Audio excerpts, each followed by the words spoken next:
नमस्कार बच्चों। तो आज हम लोग देखने वाले हैं आई एरोडो काइनेमेटिक्स का क्वेश्चन नंबर थर्ड और 1.3 भी बोल सकते हैं हम लोग इसको। ठीक है, तो यहाँ पे क्या बोला बेटा, ए कार स्टार्ट्स मूविंग रेक्टलिनियरली। रेक्टलिनियरली का मतलब क्या हुआ, स्ट्रेट लाइन है ना। मतलब स्ट्रेट लाइन में एक कार क्या कर रही है, ट्रेवल कर रही है।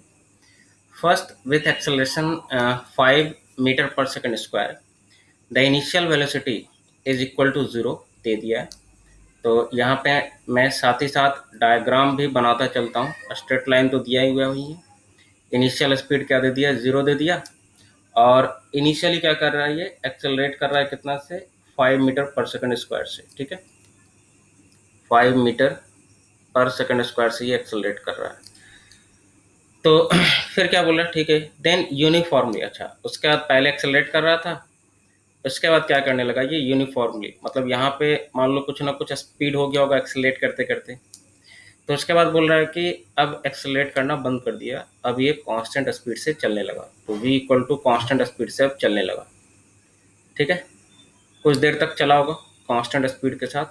ठीक है, मतलब यहाँ का भी वेलोसिटी भी पूरे ड्यूरेशन के दौरान है ना, पूरी यहाँ से b से c की अगर मैं बात करूँ तो स्पीड क्या है, कांस्टेंट।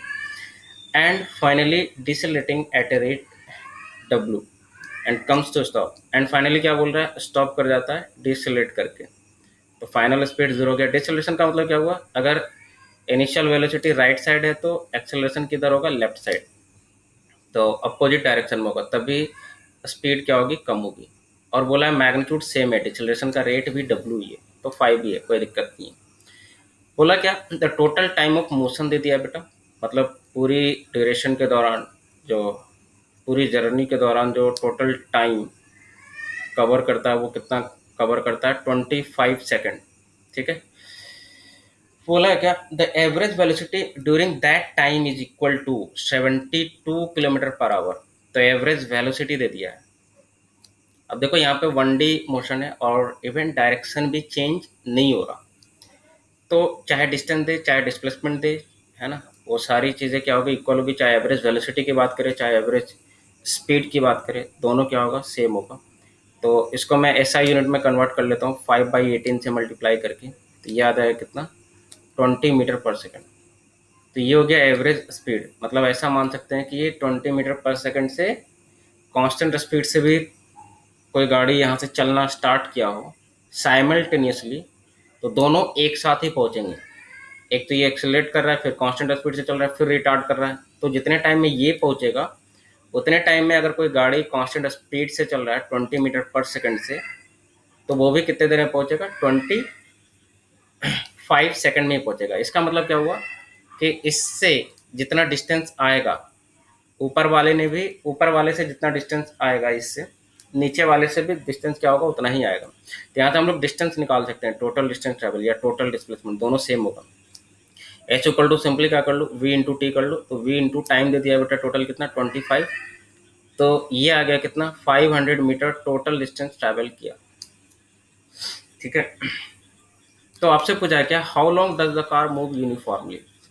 तो यूनिफॉर्मली का मतलब कितनी देर तक कार यूनिफॉर्मली चला यहाँ पे। तो यूनिफॉर्मली तो यहीं पे चला यार, है ना। तो ये वाला निकालना है। तो इसका मैं टाइम मान लेता हूँ बेटा कितना, ये मान लेता हूँ T0 मान लेता हूँ, ये आपको निकालना है। और यहाँ से यहाँ तक जो टाइम लगा वो मान लेता हूँ T1, और यहाँ से यहाँ तक का जो टाइम लगा वो मान लेता हूँ T2। तो अब देखो आपको क्या क्या दिया है। पहला तो इन्फॉर्मेशन क्या दे दिया कि T1 plus T0 plus T2, इसकी वैल्यू जो है वो कितनी है, 25 है। तो अगर आपको T0 निकालना है तो उसके लिए आपको T1 एंड T2 निकालना पड़ेगा पहले। ठीक है, अच्छा एक चीज़ और देख सकते हैं यहाँ पे T1 एंड T2 के बीच क्या कुछ रिलेशन आ सकता है, क्योंकि यहाँ पे देखो एक तो वेलोसिटी इक्वल दिया है यहाँ पे, है ना। इनिशियल इसका 0 है, इसका फाइनल 0 है। डिफरेंस ये है कि यहाँ पे एक्सेलरेट हो रहा है, यहाँ पे रिटार्ड हो रहा है। तो देखते हैं क्या रिलेशन आता है। तो मैं यहाँ पे यूज कर रहा हूँ क्या, during the motion A to B, है ना, A to B and C to D के बीच अप्लाई कर रहा हूँ मैं काइनेमेटिक्स इक्वेशन। तो एक तो लिखूंगा V equal to u plus a t, तो U तो 0 है A से B में। ठीक है, A से B में U 0 और A की वैल्यू 5। तो 0 plus u b equal to u plus a t की वैल्यू T1 माना। उसी तरह से बेटा यहाँ पे भी अप्लाई कर सकता हूँ। फाइनल स्पीड लेकिन यहाँ पे 0 है, तो v equal to final speed equal to initial speed, तो v ही है ना। और a की वैल्यू क्या लोगे, माइनस लोगे यहाँ पे, क्योंकि लेफ्ट साइड है ना, v पॉजिटिव लिया ना मैंने, तो -5 इंटू T2। तो यहाँ से क्या निकल कर आ जाएगा result, v equal to 5T2। अब देखो यहाँ पे यहाँ से आप रिलेशन निकाल सकते हो कि v सेम है एंड ये कांस्टेंट भी सेम है, तो T1 एंड T2 क्या होगा, सेम होगा। तो यहाँ से आ गया T1 equal to T2 and that is equal to, मान लेता हूँ मैं क्या, T। तो एक अननोन तो कम हुआ बेटा, तो यहाँ पे हम लोग इसको लिख सकते हैं क्या, यहाँ से एक अननोन कम हो गया, दैट मीन्स हम लोग लिख सकते हैं क्या, T0 plus 2T equal to क्या लिख सकते हैं, 25। तो अब हमको T की वैल्यू निकालनी है पहले, उसके बाद T0 की वैल्यू आसानी से निकाला जा सकता है। एक और रिलेशन हमको निकालना पड़ेगा कहीं ना कहीं से। तो एक देखो, एक तो पहली नज़र में क्या आता है कि ये डिस्टेंस दिया तो क्यों ना डिस्टेंस का यूज कर ले।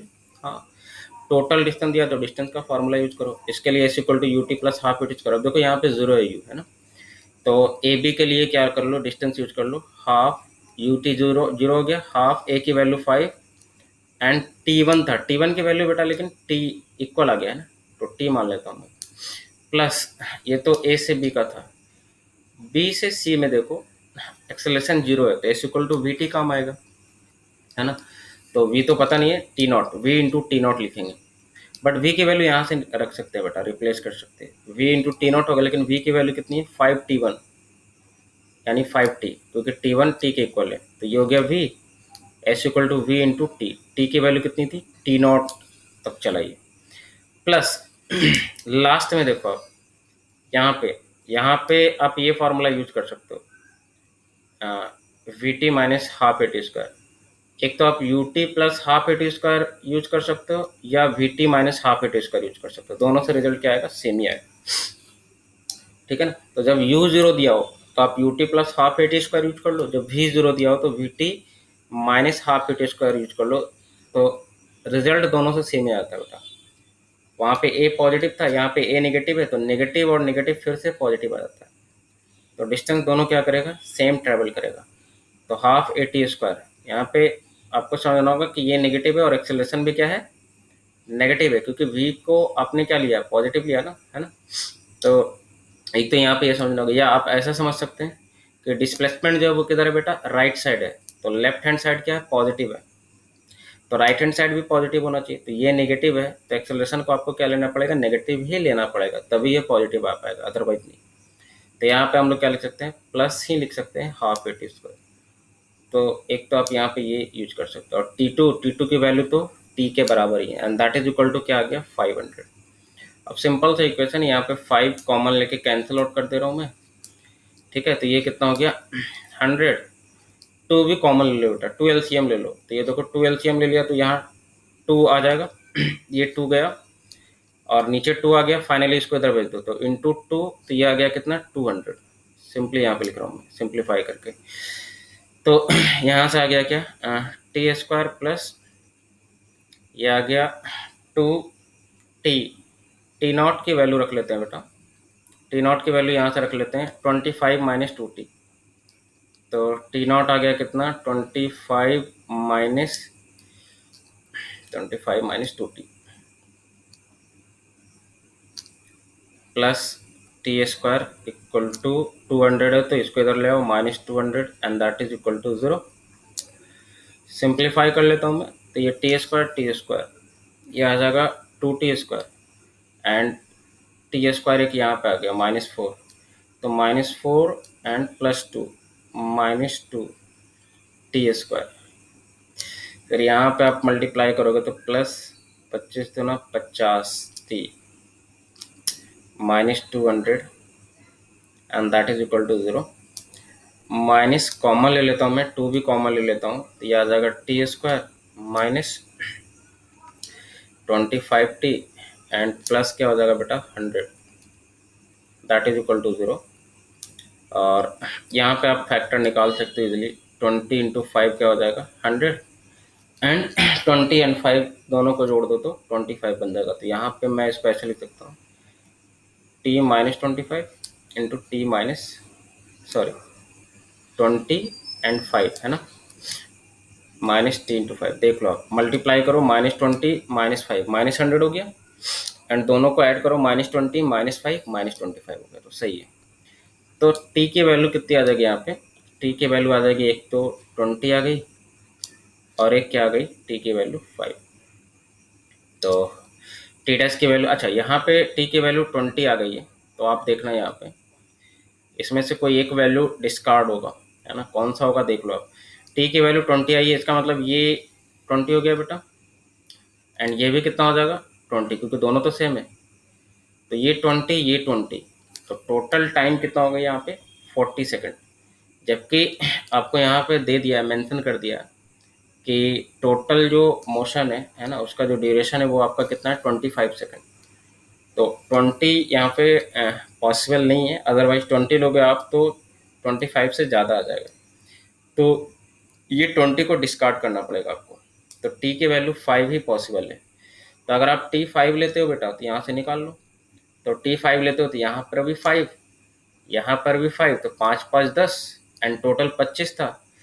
तो 10 में से 25 में से 10 गया तो कितना होगा 15 सेकंड, 15 सेकंड ये क्या चला, यूनिफॉर्म वेलोसिटी से चला।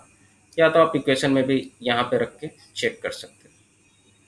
ठीक है, तो आई होप कि ये पूरा सिचुएशन आपको क्लियरली समझ में आया होगा। इसको आप ग्राफिकली भी कर सकते हो, है ना। ग्राफिकली मैं हिंट दे देता हूँ कैसे कर सकते हो ग्राफिकली।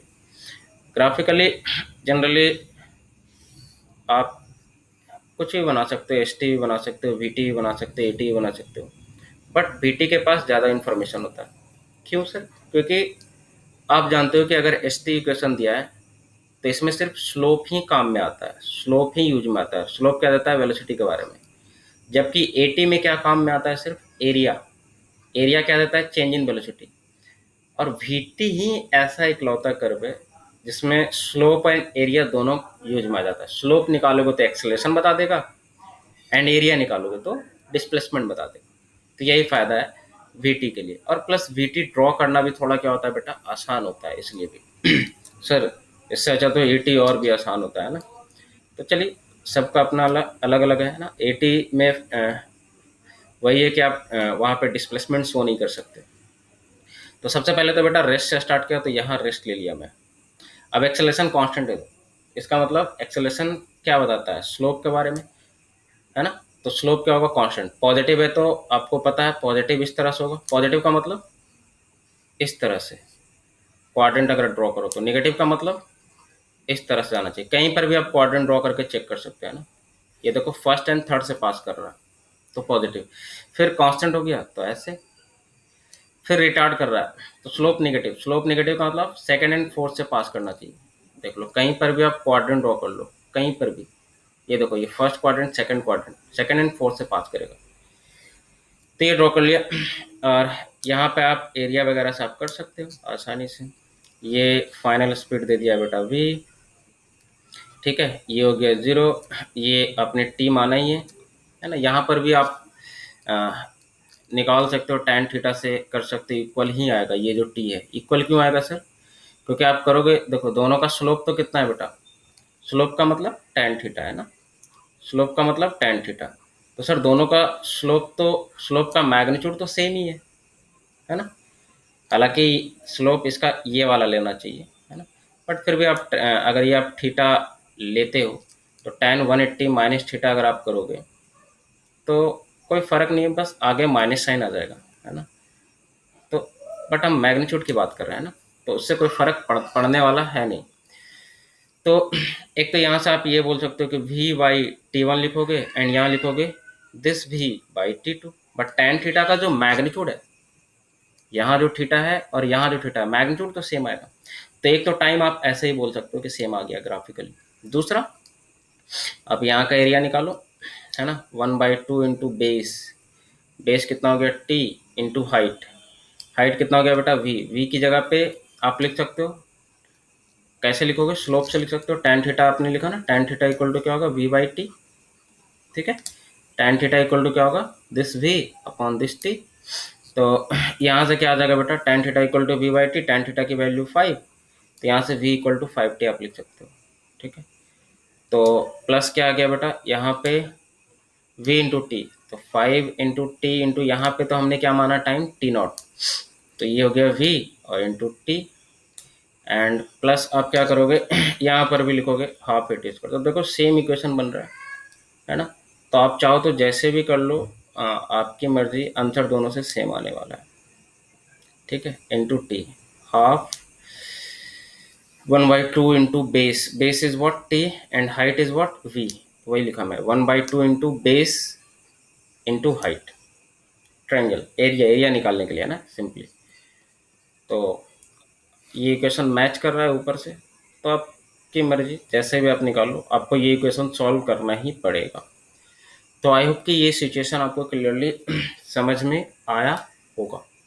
तो फिर मिलेंगे हम लोग नेक्स्ट क्वेश्चन 4 के साथ।